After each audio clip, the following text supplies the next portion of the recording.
नमस्कार, news one Hindustan देख रहे हैं आप। मैं हूं आपके साथ अक्षता रावत। चलिए रुक करते हैं खबरों का। रुद्रपुर कोतवाली पुलिस ने युवक पर हुई फायरिंग के मामले में खुलासा करते हुए एक आरोपी को गिरफ्तार किया है। पुलिस ने आरोपी के कब्जे से फायरिंग की घटना में इस्तेमाल किए गए 12 बोर के तमंचे और खाली खोखे को बरामद किया है। रुद्रपुर के एसपी सिटी मनोज कत्याल के द्वारा जानकारी देते हुए बताया गया कि बागवाला में मामूली विवाद के बाद ड्यूटी पर जा रहे युवक मुसाफिर पर फायरिंग की गई थी। घायल अवस्था में युवक को जिला अस्पताल ले जाया गया था, जहां उसकी हालत को गंभीर देखते हुए हल्द्वानी के सुशीला तिवारी अस्पताल रेफर किया गया। आरोपी को पुलिस ने न्यायालय में पेश किया, जहां से जेल भेजने की कार्रवाई की गई है। बेसिकली ये 12 नवंबर की घटना है, जिसके संबंध में दिनांक 13 को हमें एक तहरीर प्राप्त हुई थी, जिसमें सुसंगत धाराओं में हमने अभियोग पंजीकृत किया था। क्योंकि जानलेवा हमले से संबंधित बहुत ही संगीन अपराध था, तो इसमें हमने टीमों का गठन किया था, जिन्हें एक बड़ी सफलता मिली है आज, जिसमें एक अभियुक्त को घटना में प्रयुक्त तमंचे और एक कारतूस के साथ हम लोगों ने गिरफ्तार किया है। इसकी क्रिमिनल हिस्ट्री की हम लोग जानकारी कर रहे हैं और इसको इन्वेस्टिगेशन इसमें फर्दर की जाएगी। जो भी फैक्ट्स आते हैं इन्वेस्टिगेशन में, उसके बेस पे अग्रिम कार्रवाई की जाएगी। Bureau report, news one Hindustan, Rudrapur. प्रदेश के शहरी विकास मंत्री प्रेमचंद अग्रवाल ने उधम सिंह नगर जिला विकास प्राधिकरण की समीक्षा की। मीडिया से मुखातिब होते हुए मंत्री ने कहा कि किच्छा में लगभग 9 करोड़ 76 लाख रुपए में बस अड्डे का निर्माण किया जा रहा है, जबकि खटीमा में लगभग 8 करोड़ 27 लाख रुपए में बस अड्डा पूर्ण होने की कगार पर है। वहीं काशीपुर में पंथपाल का निर्माण भी लगभग पूरा हो चुका है। मंत्री ने कहा कि प्रधानमंत्री आवास विकास योजना के अंतर्गत 1872 में ईडब्ल्यूएस आवासों को 31 मार्च 2025 तक पूर्ण करने हेतु अधिकारियों को निर्देशित किया गया। उन्होंने कहा कि रुद्रपुर में लगभग 51 करोड़ रुपए की लागत से बनने वाले ट्रांसपोर्ट नगर को विकसित किए जाने हेतु 46 एकड़ भूमि उपलब्ध कराई गई है, जिस पर कार्य योजना तैयार की जा रही है तथा जल्द ही इस पर कार्य प्रारंभ किया जाएगा। देखिए, हमारे पूरे प्रदेश भर में जो हमारे विकास प्राधिकरण है, उनके लगातार मैं अलग अलग बैठकें ले रहा हूँ। और जिस प्रकार से उधम सिंह नगर हमारा जिला विकास प्राधिकरण है, उन्होंने अभी तक क्या क्या किया, क्या हम जनता को सुविधाएं दे रहे हैं, क्या हमारे पास जो स्थापना के कार्य हैं वो पूरे हुए हैं। जो मुझे आज बैठक में स्पष्टता हुई, हमने किच्छा में एक बस अड्डा बनाने का काम किया, जो लगभग अभी अंतिम चरण में है, जिसकी कॉस्ट 9 करोड़ 63 लाख है। खटीमा में बस अड्डे का निर्माण अभी चल ही रहा है, उसका जो अमाउंट अभी तक का है 8 करोड़ 27 लाख, यानी ये अमाउंट थोड़ा बढ़ भी सकती है। और इसके साथ साथ हमने काशीपुर में पंत पार्क बनाया, बहुत सुंदर, वो बन के तैयार हुआ। हमने खटीमा में दीनदयाल पार्क बनाया, लगभग 25 लाख की लागत का, वो बन के तैयार हुआ। एक नया बिल्डिंग बनाई है जो कुष्ठ आश्रम, वो लगभग 1 करोड़ की लागत से, वो भी हमने बन के तैयार किया है। जो हमारे काम अभी चल रहे हैं, प्रधानमंत्री आवास योजना 1872, उसमें जो ईडब्ल्यूएस के फ्लैट्स बनने थे, वो भी काम चल रहा है। और ये निर्देश दिए गए कि 31 मार्च 2025 तक इसे कंप्लीट करना है। और हालांकि उसमें थोड़ा ये दिक्कत आ रही है कि वो बस मतलब वहाँ थोड़ा सा दूरी पे है, जनता को कैसे हम लोग उसका लाभ ले सकते हैं, हमारे उपभोक्ता उसमें पूरे लोग आए, उसके लिए जो यदि कहीं लगता है तो उसका हम थोड़ा सा जनता को बताने का भी काम करें, ताकि लोग उसमें उसका लाभ उठा पाए।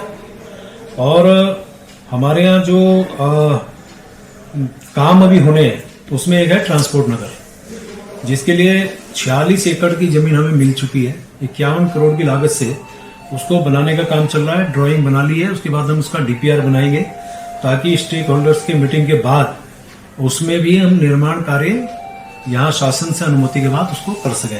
Bureau report, news one Hindustan, Dehradun. Delhi में प्रदूषण के खतरनाक स्तर को देखते हुए भाजपा सांसद मनोज तिवारी और एनजीएमसी के उपाध्यक्ष कुलजीत सिंह चहल ने कनॉट प्लेस में मास्क बांटे। भाजपा सांसद मनोज तिवारी और एनजीएमसी के उपाध्यक्ष कुलजीत सिंह चहल ने कनॉट प्लेस का दौरा कर छिड़काव मशीनों से पानी का छिड़काव देखा। भाजपा सांसद मनोज तिवारी ने कहा कि दिल्ली में प्रदूषण का स्तर इतना खतरनाक है कि बिना मास्क के बाहर घूमना किसी की जान को बहुत जोखिम में डाल सकता है। इस स्थिति में हम लोगों में जागरूकता बढ़ाने की कोशिश कर रहे हैं। हालांकि दिल्ली की पूरी आबादी को मास्क वितरित करना संभव नहीं है, लेकिन जागरूकता पैदा करने से लोग सावधानी बरतने के लिए प्रोत्साहित होंगे। पॉल्यूशन की पोजीशन इतना डेंजरस है कि इस समय बिना मास्क के चलना अपने जीवन को भारी खतरे में डालना है। ऐसी स्थिति में अब हम लोगों को जागरूक कर रहे हैं, अवेयर कर रहे हैं।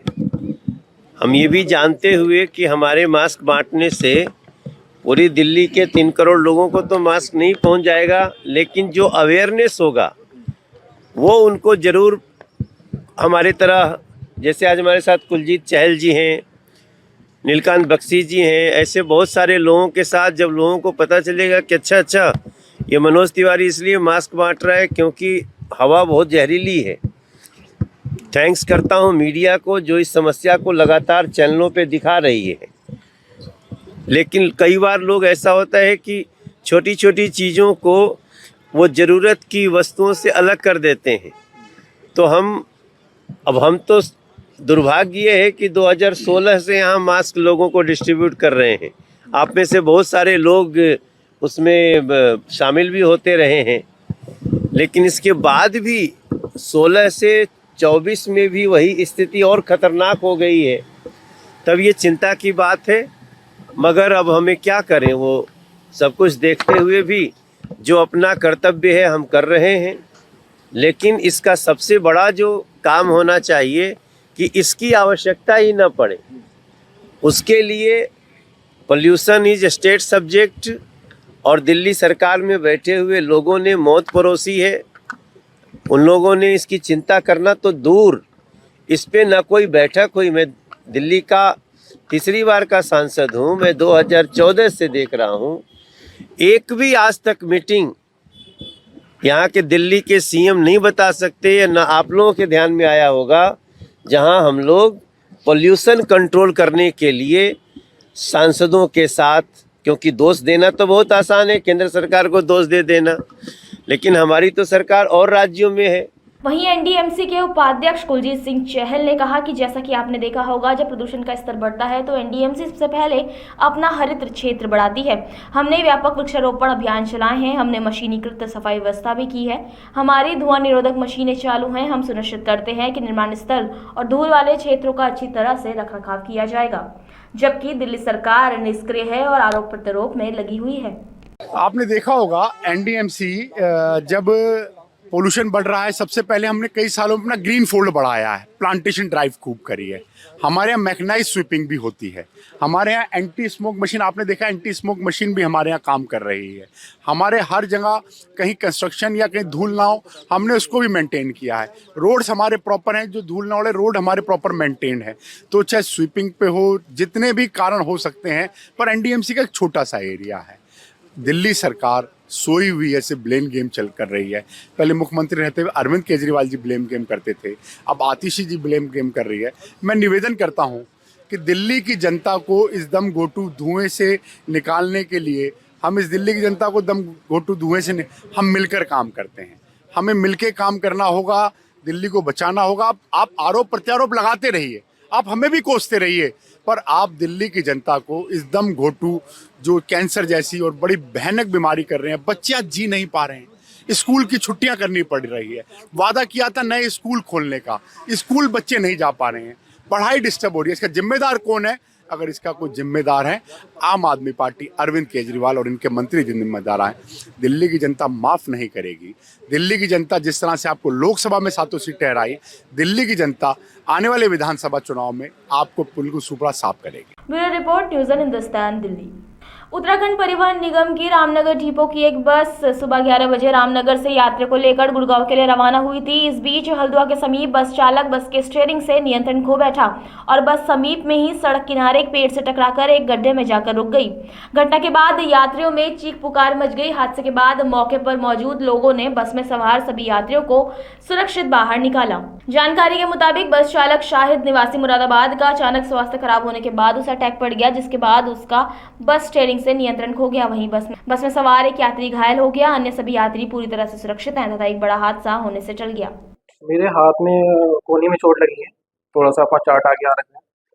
अब रामनगर से गुड़गांव के लिए जा रहा था मैं, अभी करीब 11 बजे का टाइम होगा मेरे ख्याल से। तो रास्ते में काशी को पहुँचने वाली थी हमारी गाड़ी जैसे काशी को पहुँचने के लिए जा रही थी, तो साइड से बस नीचे हुई थी और टाइम को थोड़ा बड़ा और बस नीचे उतर गई पूरी गाड़ी। पूरी बस फुल थी, जितनी सीटर गाड़ी होती वो बड़ी गाड़ी थी। बस उतरने का कारण ड्राइवर को दौरा पड़ा है। सर ये एक्सीडेंट हुआ है हल्द्वानी के पास लगभग 11:30 बजे, लेकिन पेशेंट है लगभग 12 बजे यहाँ पहुँचे हैं पेशेंट। ठीक, 2 पेशेंट जिसमें एक ड्राइवर है और एक पैसेंजर है। ठीक, जो पैसेंजर उसके तो कोई ज़्यादा ऐसे गंभीर चोट नहीं है, सिर्फ ड्राइवर को है वो भी बीपी बढ़ने की वजह से दिक्कत हुई है उनको। ठीक, बाकी भी कुछ जांचें हैं वो करानी है, तो उसके बाद पूरा आपको बताएंगे हम क्या क्या चोट लगी। Bureau report news one Hindustan Ramnagar. पूर्व भारतीय क्रिकेटर टीएमसी सांसद कीर्ति आजाद ने 13 से 15 दिसंबर को होने वाले आगामी डीडीसीए चुनाव के लिए अरुण जेटली स्टेडियम में अपना नामांकन दाखिल किया। डीडीसीए चुनाव में अध्यक्ष पद के लिए नामांकन दाखिल करने के बाद कीर्ति आजाद ने कहा कि हमारी पूरी टीम साथ है, हम नए हैं, किसी पर कोई आरोप नहीं है, हर कोई अपने अपने क्षेत्र में पेशेवर के तौर पर काम करता है। ये वो लोग हैं जो हमारे साथ काम करने के लिए दृढ़ संकल्पित हैं। इस दृष्टिकोण के साथ यहाँ की क्लब की सुविधाएं और क्रिकेट में सुधार होना चाहिए। ऐसा इसीलिए है क्योंकि अगर इसमें अभी सुधार नहीं हुआ तो ये कभी नहीं सुधरेगा। हमें आपके समर्थन और सहयोग की जरूरत है। पूरी टीम साथ में है, नई है, किसी पर कोई आरोप नहीं है, सब अपने अपने क्षेत्र में एक प्रोफेशनल के रूप में काम करते हैं, जो कटिबद्ध हैं हमारे साथ काम करने के लिए कि यहाँ क्लब की फैसिलिटी और क्रिकेट दोनों सुधरे, अच्छा हो, क्योंकि अब नहीं सुधरेगा तो ये कभी नहीं सुधरेगा। Bureau report news one Hindustan Delhi. अभी के लिए इतना ही, बने रहिए खबरों में, देखते रहिए न्यूज़ वन हिंदुस्तान। तब तक के लिए नमस्कार। आप देख रहे हैं न्यूज़ वन हिंदुस्तान। जिला प्रशासन के सहयोग से डलमऊ नगर पंचायत द्वारा आयोजित प्रांतीय कार्तिक पूर्णिमा मेला एवं डलमऊ महोत्सव में आए समस्त श्रद्धालुओं एवं रायबरेली जनपद वासियों का हार्दिक स्वागत एवं अभिनंदन। आप सभी श्रद्धालुओं से अनुरोध है कि इस महोत्सव को सफल बनाने में प्रशासन का सहयोग करें।